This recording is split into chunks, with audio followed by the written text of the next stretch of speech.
Hello बच्चों, स्वागत है आपका हमारे चैनल खंडपाल क्लासेज में। आज अपन देख रहे हैं क्लास 6 लर्न वेल साइंस का चैप्टर नंबर 4 है फाइबर टू फैब्रिक। इस चैप्टर में हम मोस्टली फाइबर्स के बारे में देखेंगे और फाइबर से लेके फैब्रिक तक का जो सफ़र कंप्लीट होता है उसके बारे में भी डिस्कस करेंगे। यहाँ पर क्लॉथ के बारे में पढ़ते हैं हम। एक तो importance of cloth and history of the cloth material की हिस्ट्री क्या है, and fibres and there types, how many types of fibres, जैसे नेचुरल फाइबर, एनिमल फाइबर ना, एंड कॉटन के बारे में पढ़ेंगे और जूट के बारे में पढ़ेंगे। ठीक है। प्लांट्स कितने टाइप के होते हैं? 2 टाइप के होते हैं। एक तो फाइबर्स 2 टाइप के होते हैं, प्लांट फाइबर्स और नेचुरल फाइबर। ठीक है। प्लांट्स जो कि नेचुरल फाइबर है और एक एनिमल फाइबर, वो भी नेचुरल ही है, दोनों नेचुरल होते हैं। और मोस्टली हम इस चैप्टर में अभी हम प्लांट फाइबर के बारे में पढ़ेंगे, यानी कि कॉटन और जूट दोनों ही क्या है, प्लांट फाइबर है। ठीक है। और एनिमल फाइबर के बारे में हम क्लास 7 में पढ़ते हैं। ठीक है। तो चलो चैप्टर को स्टार्ट करते हैं। इससे पहले कि अगर आप हमारे चैनल पर नए हो तो चैनल को सब्सक्राइब करिए एंड अपने फ्रेंड सर्किल में शेयर करिए, ताकि सभी को ये चैप्टर समझने को मिले। बाकी वीडियो अच्छा लगता है तो लाइक करें और उसे भी शेयर करें।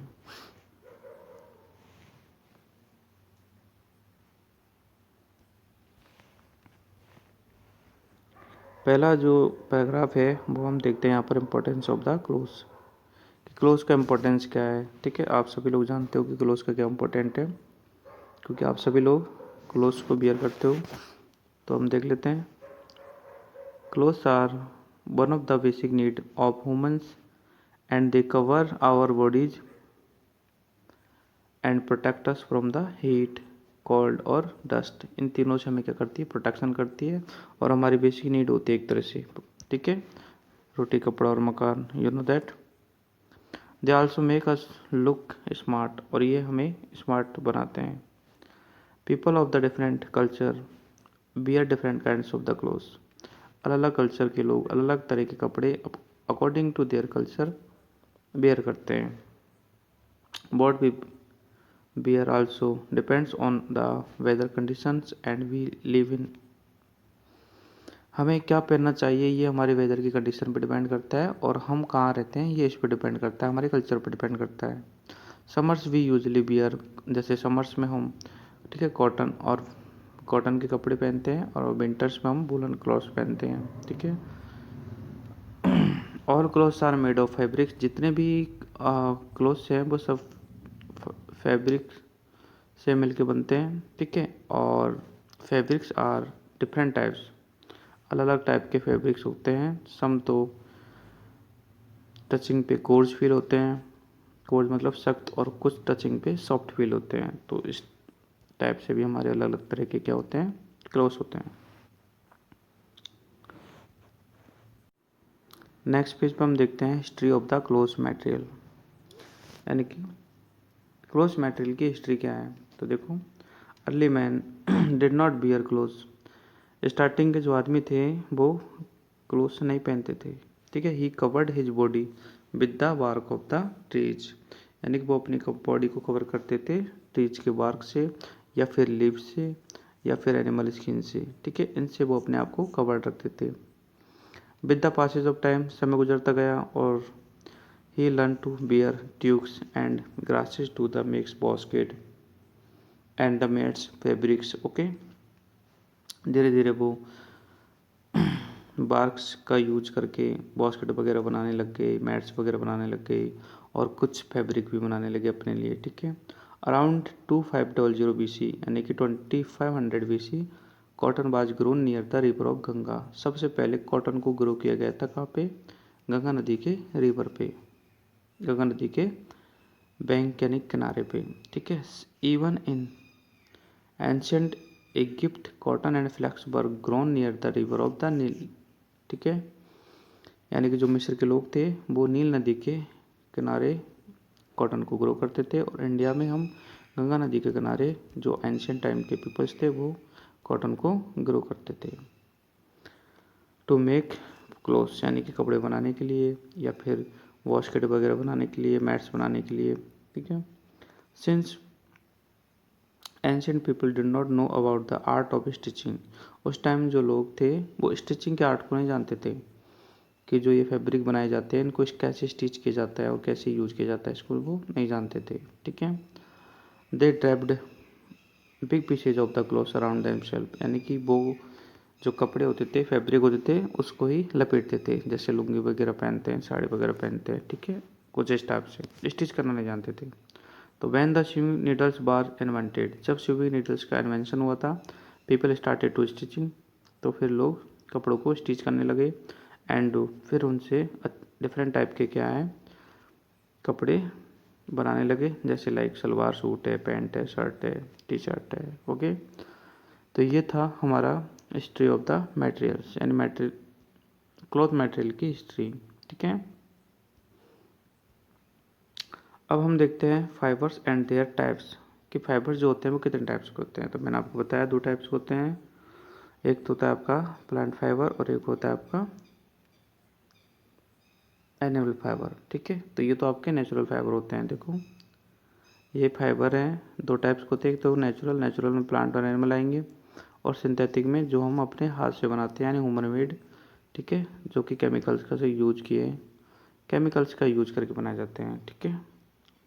अब बात कर लेते हैं हम कि कपड़े किससे बनाए जाते हैं। तो देखो कपड़े जो होते हैं लॉन्ग और स्ट्रॉन्ग थ्रेड लाइक मटेरियल होता है, जिसे यार्न कहते हैं, धागा कहते हैं, उससे कपड़े बनाए जाते हैं।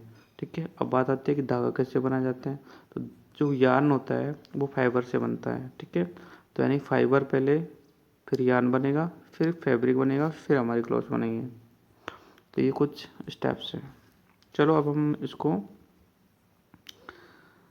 समझ लेते हैं कि यार्न क्या होता है। तो देखो कोई भी धागा आपने देखा है, जैसे ये धागा है, जब हम इसको ओपन करते हैं, जैसे देखो यहाँ पर ये ट्विस्ट करके ओपन कर रहा है, तो यहाँ पर बहुत सारी छोटे क्या है इसमें फाइबर्स दिखते हैं, तो ये होते हैं फाइबर्स। तो फाइबर्स से मिलके बनता है यार्न से मिलके फैब्रिक, और फैब्रिक से क्लोथ स्टिच किए जाते हैं। अब हम पहला देखते हैं नेचुरल फाइबर, जिसमें हम प्लांट फाइबर को देखेंगे यहाँ पे, और क्लास 7th में हम एनिमल फाइबर पढ़ेंगे, यहाँ पे हम सिर्फ प्लांट पढ़ेंगे। आगे देखो the fibres obtain from the natural sources like natural fibre called natural fibre. ठीक है। और fibre that are obtain from the plants are called plant fibre, जैसे हेम्प है, कॉटन है, जूट है, ये सभी प्लांट फाइबर के एग्जाम्पल्स हैं। Plant fibre are more extensively use than the animal fibre, ज़्यादातर प्लांट फाइबर यूज किए जाते हैं। और फाइबर्स लाइक वूल है, सिल्क है, ये सभी एनिमल फाइबर होते हैं, जिनको हम क्लास 7th में पढ़ेंगे। And wool is obtain from the sheep, wool कहाँ से ऑब्टेन होती है, fleeces of the sheep, sheep के हेयर से वूल ऑब्टेन होती है मैनली। ठीक है। 90% तो इसी से होती है, बाकी गोट से भी होती है, रेबिट से होती है, कैमल से होती है, यॉक होती है, लामा है, कश्मीरी गोट है, और अंगोरा रेबिट है, काफ़ी सारे जगह से वूल प्रोडक्शन होता है। ठीक है। और सिल्क जो होता है वो ऑप्टन होता है सिल्कबॉम से, कोकून ऑफ सिल्कबॉम के कोकून से ऑप्टन होता है। और silk fibre is one of the strongest and the expensive fibre. ठीक है। सबसे स्ट्रॉन्गेस्ट फाइबर सिल्क होता है और एक्सपेंसिव भी होता है ये, जो कि सिल्कबॉम इसको प्रोड्यूस करता है। और फिर देख लेते हैं हम नेचुरल फाइबर। नेचुरल हो गया हमारा कंप्लीट। अब देखते हैं कुछ सिंथेटिक फाइबर, जो कि मैन मेड होते हैं, इंसानों के द्वारा बनाए जाते हैं, और ये केमिकल्स का यूज करके बनाते हैं। ठीक है। देख लो फैक्ट्री में तैयार किए जाते हैं सिंथेटिक फाइबर, और केमिकल्स का यूज करके बनाए जाते हैं। ठीक है। जिनको मैन मेड बोलते हैं, सिंथेटिक बोल सकते हो, मैन मेड बोल सकते हो, या फिर आर्टिफिशियली फाइबर भी बोल सकते हो। अब इनके एग्जाम्पल्स की बात करें तो देखो नायलॉन है, पॉलिएस्टर है, एक्रिलिक है, ये सभी क्या हैं, सिंथेटिक फाइबर हैं, जो कि सिंथेसिस किए जाते हैं। ठीक है। ये कुछ आपके इमेज देख रहे हैं, जैसे देखो शिप है, शिप से क्या मिलेगी, वूल। ठीक है। और ये आपका कोकून है जो सिल्क बॉम प्रोड्यूस करता है। ठीक है, सिल्क फाइबर प्रोड्यूस करता है, सिल्क की साड़ियाँ बनती है।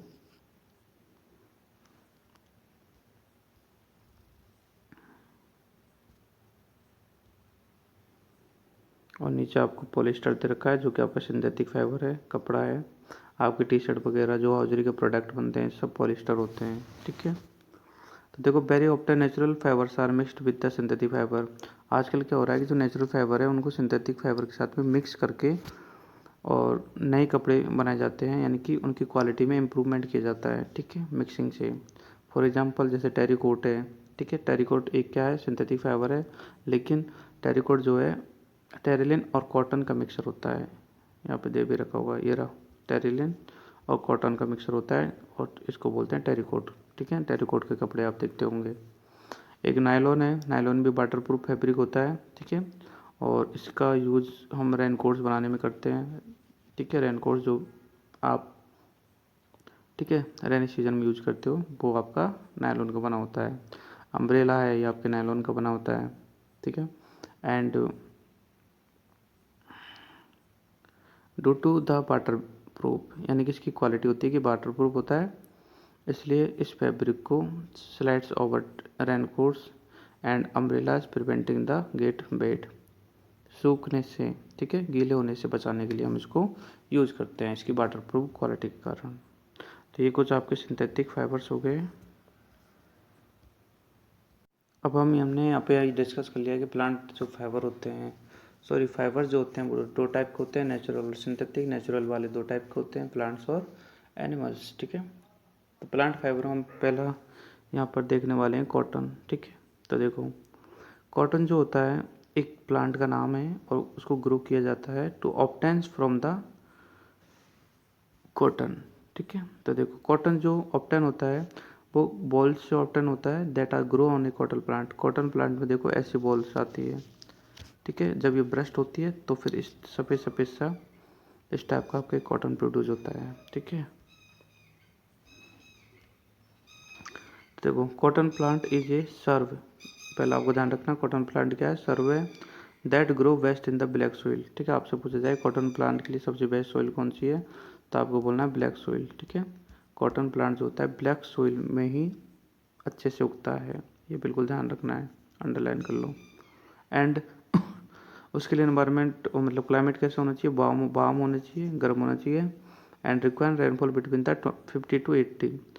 ठीक है, रेनफॉल ज़्यादा नहीं चाहिए, इसको 50 to 80 सेंटीमीटर का चाहिए।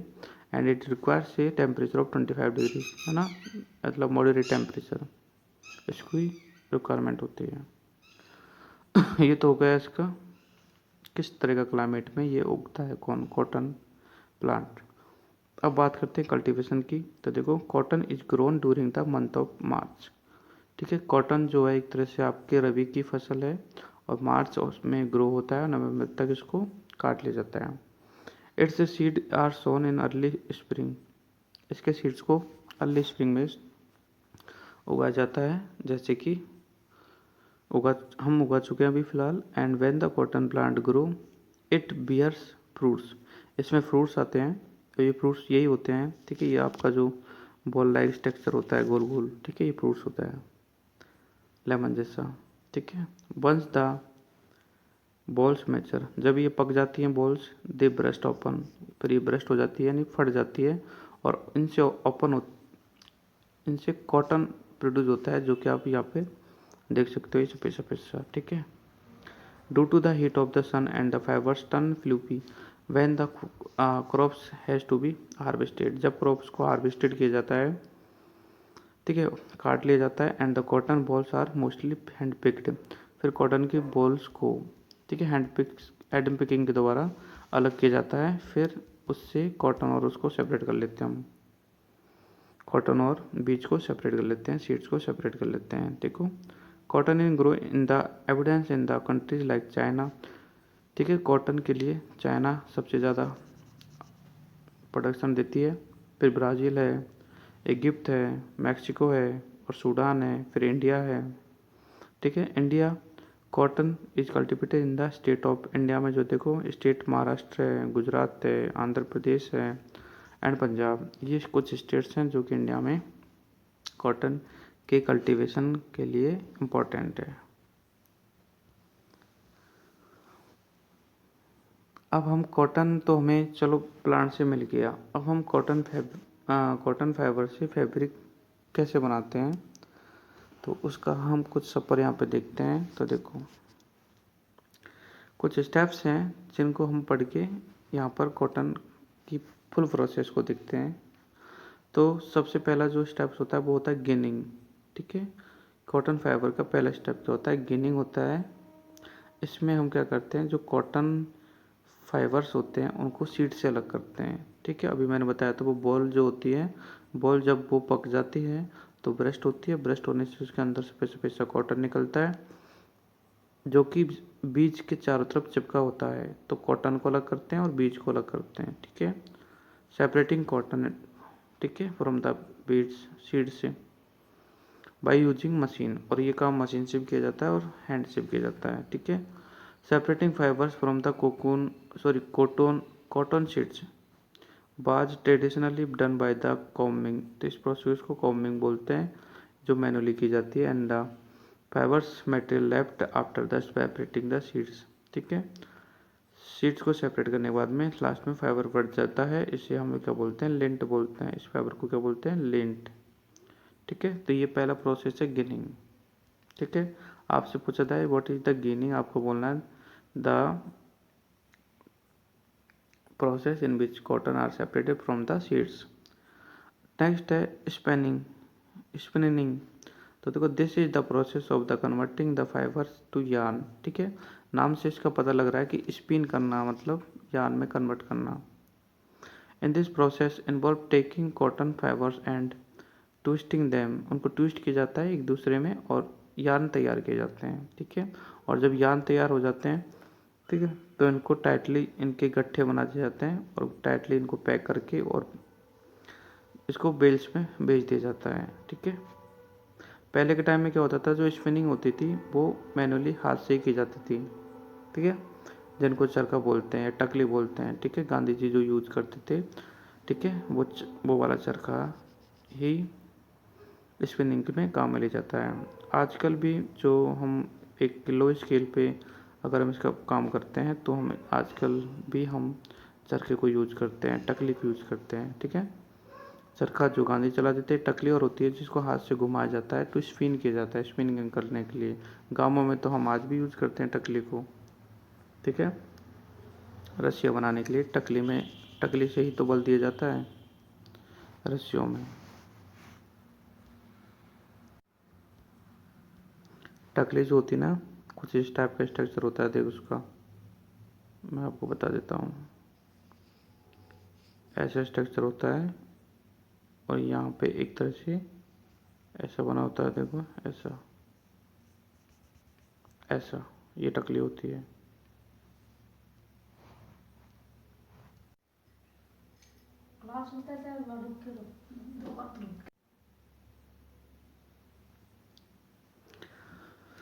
ये रोलर गेन है जिससे कॉटन को सेपरेट किया जाता है फ्रॉम द सीड्स। ये चरखा है जो गांधी जी चलाते थे एंड ये टकली है जिसका यूज किया जाता है। आगे देखो, now days spinning is done on the large scale on high speed machine. ये पहले के ज़माने की तो बात अलग थी, आजकल तो ज़्यादा क्वांटिटी में हमें ये काम करना पड़ता है लार्ज स्केल पे, इसलिए हम मशीनों का यूज़ करते हैं। देन दे आर प्रेस्ड, फिर इनको प्रेस किया जाता है tightly and tight up bales. This bales are and then process to yarn. ठीक है, फिर उनसे धागे बनाए जाते हैं, देन कन्वर्टेड इनटू फैब्रिक, फिर उन धागों से फैब्रिक बनाए जाते हैं। ठीक है, अब देखो जो यार्न होते हैं, यार्न से जो फैब्रिक बनाए जाते हैं यानी धागे बनाए जाते हैं, उसके लिए यहाँ पर दो प्रकार के मेथड्स होते हैं। पहला है वीविंग और दूसरा है नीटिंग। नीचे होगा आई थिंक, देखेंगे। पहले वीविंग को देख लेते हैं। वीविंग देखो, the process of arranging multiples length of the yarn, अलग अलग लेंथ के यार्न जो होते हैं उनको अरेंज करने का प्रोसेस होता है, वो वीविंग कहलाता है। टू मेक फैब्रिक, और इससे कपड़े बनाए जाते हैं। It is done manually on handlooms. ठीक है, अगर हम इनको मैनुअली करते हैं तो हम हैंडलूम में करते हैं, और मशीनों को दोबारा यूज करते हैं तो वो पावर लूम होती है। ठीक है, हैंडलूम और पावर लूम में यही होता है। हैंडलूम मीन्स हाथ से करना, और पावर लूम मीन्स पावर से करना, यानी कि मशीनों से करना। अब देखो, फैब्रिक जो बनाया जाता है, कपड़े जो बनाए जाते हैं लूम्स में, वो interlocking of two sets of the threads at the angle. यहाँ पे दो धागों के सेट को सेट किया जाता है। देखो,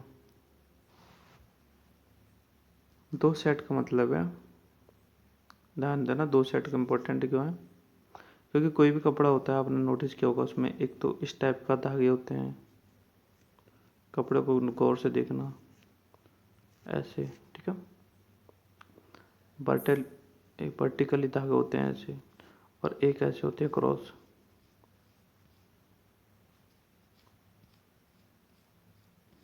ऐसे करके हमारा कपड़ा तैयार होता है। ठीक है, तो इसमें एक तो हॉरिजेंटल और एक वर्टिकल टू शेड्स लिए जाते हैं। ठीक है, तो जिसमें टू शेड्स लिए जाते हैं धागों के, वो होती है आपकी बीविंग। देखना, आपके कपड़ों में दो सेट है तो बीविंग से बना है वो कपड़ा, जिसमें सिंगल सेट है वो आपकी नीटिंग से बना है। अगला प्रोसेस नीटिंग है। देखो, the process of the making fabric from the single yarn, इसमें सिंगल यार्न का यूज किया जाता है, एक ही धागे का यूज किया जाता है। इसको नीटिंग बोलते हैं। यहाँ पर केस साइलेंट है, knitting. It is done the manually और मशीन से, ये भी मशीन से कर सकते हैं, इसको भी मैनुअली कर सकते हैं। ठीक है, और इससे ज़्यादातर जो कपड़े बनते हैं वो स्वेटर्स बनते हैं, आपके सॉक्स बनते हैं, made by the process of the knitting. ये सब नीटिंग से बनते हैं। ठीक है, तो आपको पता लग गया होगा कौन से कपड़े वीविंग से बनते हैं, कौन से कपड़े नीटिंग से बनते हैं। जिसमें धागों के दो सेट यूज किए जाते हैं वो वीविंग होता है, जिसमें वन सेट यूज किया जाता है वो नीटिंग होता है। आपने नोटिस किया होगा जो स्वेटर्स वगैरह होते हैं ना, उनमें एक धागे को हम खींच लेते हैं तो पूरा स्वेटर्स उधर जाता है, मतलब खिंच जाता है, पूरा स्वेटर्स बाहर निकल जाता है, तो वो वन सिंगल सेट का होता है।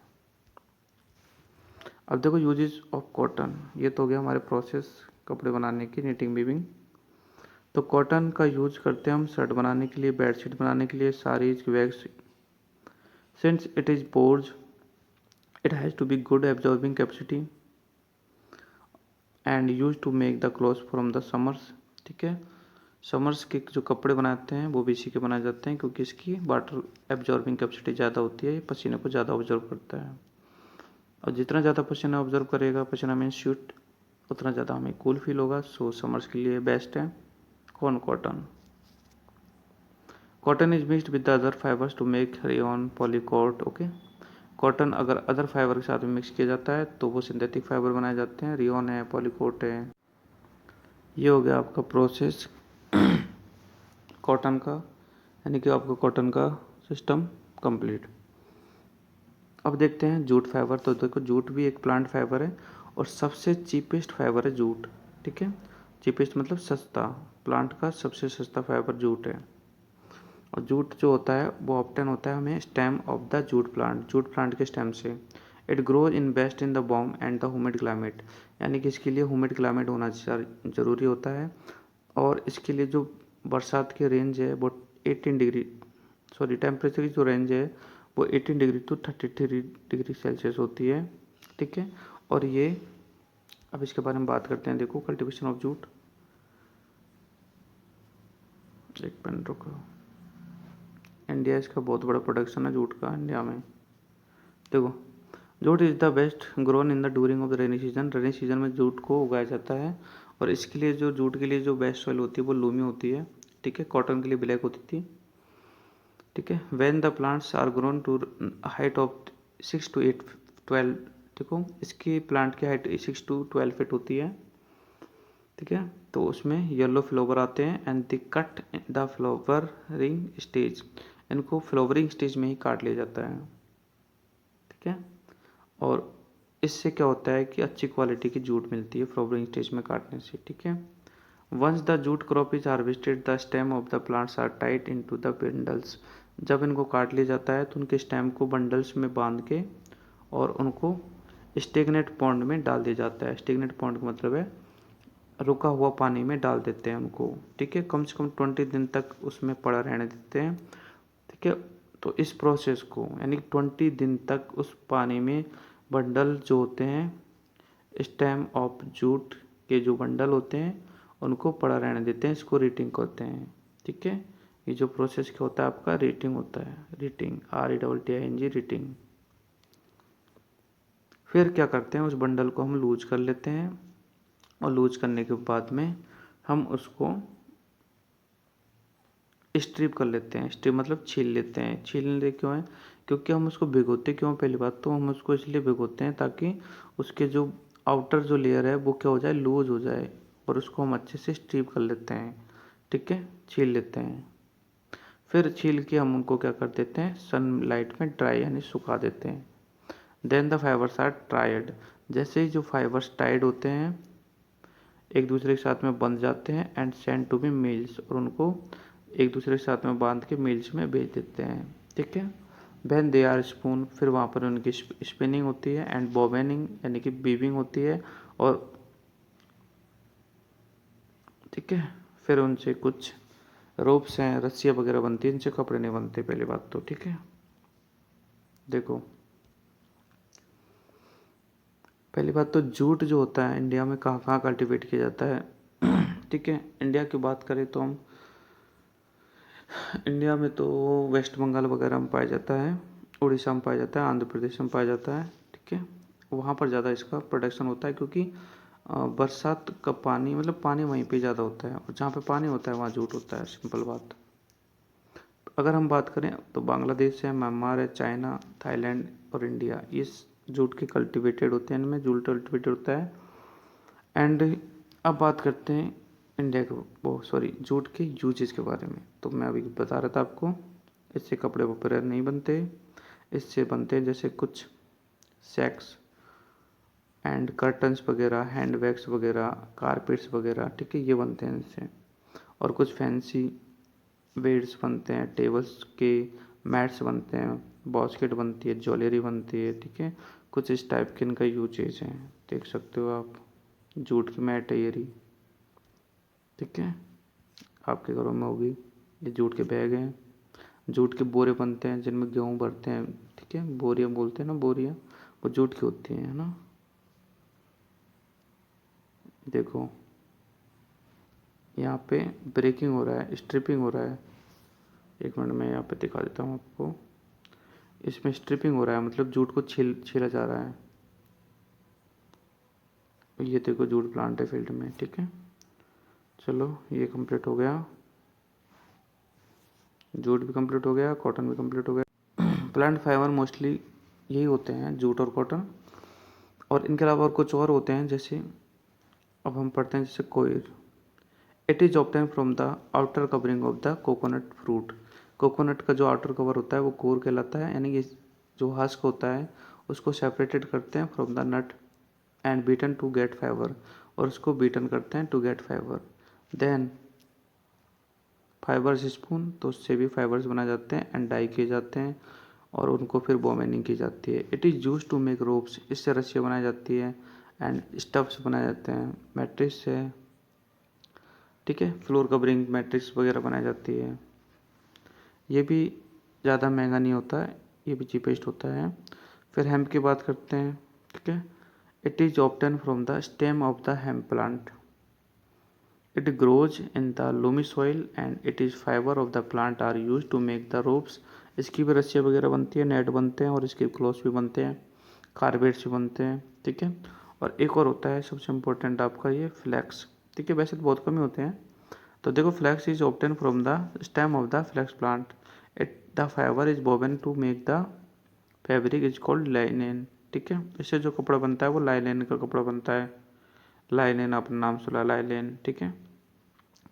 और flax fibre are also use to be rope makes ropes and the high quality paper flax से हाई क्वालिटी का पेपर बनता है, और नॉर्मल जो पेपर बनता है हमारा वुड से बनता है, ठीक है। तो ये आपका चैप्टर यहाँ पे कंप्लीट होता है। आई होप कि आपको ये वीडियो बहुत ज़्यादा पसंद आया होगा, और मेरे ख्याल से आपके सारे डाउट्स हैं फाइबर टू फैब्रिक चैप्टर के वो सारे क्लियर हो गए होंगे, ठीक है। अगर आपको वीडियो वाकई बहुत पसंद आया है।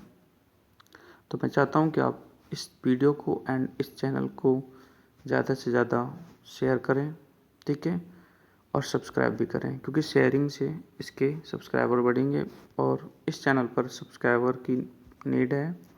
So thanks for watching this video. अब हम मिलते हैं इसकी क्वेश्चन आंसर के साथ में, ठीक है। और अगर आपने वो वीडियो नहीं देखा है